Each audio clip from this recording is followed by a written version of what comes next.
సత్యం బలవంతం మీద బాలు దీపావళి పండగకి పార్వతమ్మ ఇంటికి వెళ్ళడానికి ఒప్పుకుంటాడు. ఇక దారి మధ్యలో మీనాకి షాపింగ్ చేసుకొని తీసుకొని వెళ్ళు అన్నట్టు చెప్తాడు.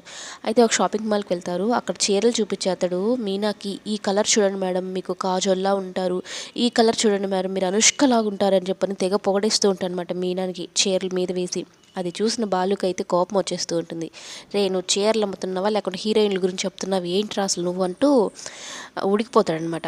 అది బాగా గమనిస్తుంది మీనా.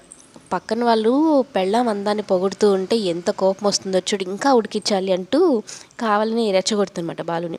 ఇంకా తీసుకున్న చీరలు చాలే కానీ ఇదో ఈ చీర నీకు బాగుంటుంది తీసుకో అని చెప్పి మీనా చేతిలో పెట్టి ఇంక తీసుకుని వెళ్తూ ఉంటాడు. ఇంకా దారి మధ్యలో వెళ్తూ ఉంటే ఈ ఫైనాన్షియర్ ఉన్నాడు కదా, వాళ్ళ మనుషులు వచ్చి కారు లాక్కుంటారనమాట. నువ్వు మా సారు ఒంటి మీద చెయ్యేసావు, ఆయన నీ బతుకు మీద దెబ్బ కొట్టాడని చెప్పని మధ్యలోనే కారు లాక్కొని వెళ్ళిపోతారు.